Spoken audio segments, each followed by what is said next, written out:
ഈ ബിഗ് ബോസിൽ കുറെ വന്നിട്ട് എവിടെയും എത്താതെ പോയി. ഞാൻ പറഞ്ഞില്ലേ, ഇപ്പൊ നമ്മളൊരു ഇലക്ഷൻ കണ്ടുകൊണ്ട് ഞാൻ ഒരു കോളേജിന്റെ ചെയർമാനായിരുന്നു. ഇപ്രാവശ്യം ഏതെങ്കിലും പാർട്ടി നിൽക്കാൻ പറഞ്ഞിട്ട് എന്നെ ആരും സ്വാധീനിച്ചില്ല, ആരും എന്നോട് ചോദിച്ചിട്ടില്ല, ആരും ചോദിച്ചിട്ടില്ല. കാരണം എല്ലാവർക്കും എൻ്റെ നേച്ചർ അറിയാം. അപ്പം എനിക്ക് എൻ്റെതായ കുറച്ച് കാഴ്ചപ്പാടുകളുണ്ട്. എന്ന് വെച്ചാൽ ഈ പറയുന്ന കണക്ക് ദൈവത്തിൻ്റെ വക കട്ടും മോട്ടിക്കരുത്, ആൾക്കാരെ പീഡിപ്പിക്കരുത്, പാവപ്പെട്ടവരെ സഹായിക്കുക, അർഹരായവരെ സഹായിക്കുക.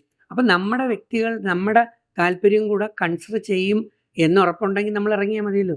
ഇല്ലെങ്കിൽ അതല്ലേ ഞാൻ ഒറ്റയ്ക്ക് ചാരിറ്റി ചെയ്തുകൊണ്ട് നടക്കുന്നില്ലേ. ഞാനും സാമൂഹ്യ ജീവകാരുണ്യ പ്രവർത്തനല്ലേ, സാമൂഹ്യ പ്രവർത്തനല്ലേ. എന്തുകൊണ്ടാണ് Padmashri doctor M A Yusuf Ali sir കഴിഞ്ഞ 10 വർഷം കൊണ്ട് എനിക്ക് 8 വർഷം കൊണ്ട് 50,000 രൂപ എനിക്ക് ഡ്രസ്സ് എൻ്റെ വീട്ടിലെ ചിലവിന് എൻ്റെ കാര്യത്തിന് തരുന്നു. കഴിഞ്ഞ 2 വർഷം കൊണ്ട് അത് കൂടി 1 ലക്ഷമായി. കഴിഞ്ഞ വർഷം 1 ലക്ഷം, ഈ വർഷം 1 ലക്ഷമായി. അങ്ങനെ ഏകദേശം 5-6 ലക്ഷത്തോളം രൂപ ഈ കഴിഞ്ഞ 10 വർഷം കൊണ്ട് ആ വലിയൊരു മനുഷ്യൻ എനിക്ക് തരുന്ന എന്തുകൊണ്ടാണ്?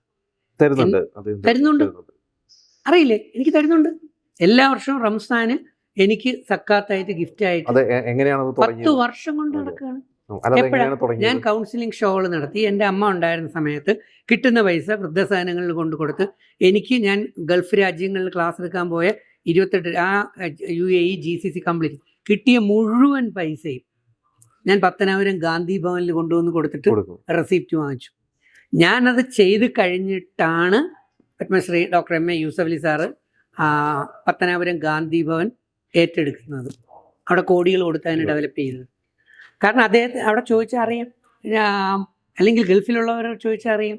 എനിക്ക് 1 രൂപ തന്നിട്ടില്ലല്ലോ, 1 രൂപ ഞാൻ ചോദിച്ചിട്ടില്ലല്ലോ. 2000-ഓളം കൗൺസിലിംഗ് ഷോകൾ നടത്തിയിട്ടുണ്ട്.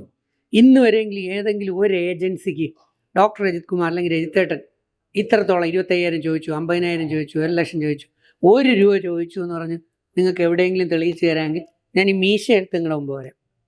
വേണ്ട, ഇപ്പം ഞാൻ സിനിമ ചെയ്യുന്നുണ്ടല്ലോ, സീരിയൽ ചെയ്യുന്നുണ്ടല്ലോ, ആൽബം ചെയ്യുന്നുണ്ടല്ലോ, പല വർക്കുകൾക്കും എന്നെ വിളിക്കുന്നുണ്ടല്ലോ. ഇപ്പോഴും ഏതെങ്കിലും ഒരു സ്ഥാനത്തേക്ക് ഞാൻ 50,000 വേണം, 25,000 വേണം, അല്ലെങ്കിൽ ഡെയിലി ഇത്ര 1000 രൂപ വേണം എന്ന് ഞാൻ ഇതുവരെക്കെങ്കിലും ചോദിച്ചിട്ടുണ്ടോ എന്ന് ചോദിച്ചാൽ നാളത്തെ കാര്യം എനിക്ക് അറിഞ്ഞുകൂടാ.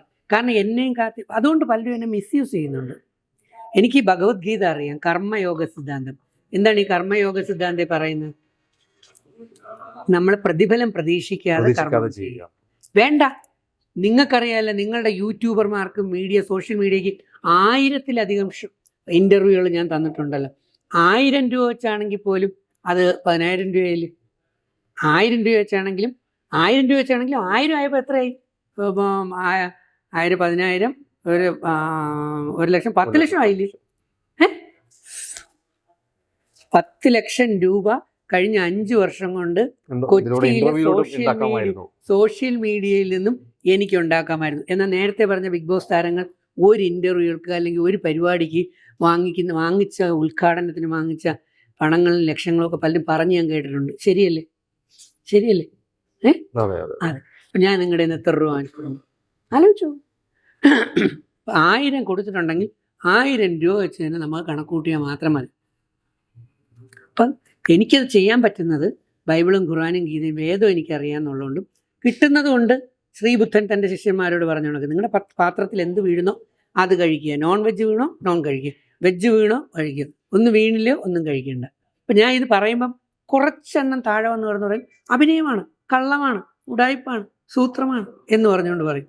എന്തു പറയാൻ, ദൈവത്തിനറിയാം. നല്ല മനസ്സുള്ള ഒരു കാര്യം ഉറപ്പാണ്, 80%-ലധികം വരുന്ന മലയാളി ബോധവും വിവരവും ചിന്താശേഷിയുള്ളവരാണ്. അവരെ പറ്റിക്കാൻ പറ്റില്ല. അല്ല, നിങ്ങളെ പറ്റിക്കാൻ പറ്റുമോ? നിങ്ങളുടെ മുമ്പിലല്ലേ ഞാനിത് അത്രയും പറയുന്നത്, നിങ്ങളുടെ മുമ്പിലല്ലേ ഞാനീ സഞ്ചരിക്കുന്നത്. ചിലപ്പോൾ നാളെ സിനിമയിൽ ഞാൻ വളരുകയാണെങ്കിൽ ഞാൻ ചിലപ്പം എനിക്ക് റേറ്റിംഗ് എന്ന് പറയുന്ന രീതിയിൽ ഇത്രയും രൂപ വേണം എന്ന് ഞാൻ പറയും. അതെനിക്ക് വേണ്ടിയല്ല, എന്നെയും കാത്തിരിക്കുന്ന വൃദ്ധസദനങ്ങൾ, ക്യാൻസർ ആൻഡ് ഡയാലിസിസ് നടത്തുന്ന സ്കൂളിൽ പഠിക്കുന്ന കുട്ടികൾ, പഠിക്കാൻ മിടുക്കരായ പാവപ്പെട്ട കുട്ടികൾക്കുള്ള പഠനോപകരണങ്ങൾ. എനിക്ക് പൈസ കിട്ടിയില്ലെങ്കിൽ അവർക്ക് ആര് കൊടുക്കും? അപ്പം ഞാൻ വേഷം കെട്ടുന്നത് പാവപ്പെട്ടവർക്ക് വേണ്ടിയാണ്, അല്ല എൻ്റെ ഭാര്യയ്ക്കും എൻ്റെ മക്കൾക്കും എൻ്റെ കുടുംബത്തിനും വേണ്ടിയല്ല. മനസ്സിലായി?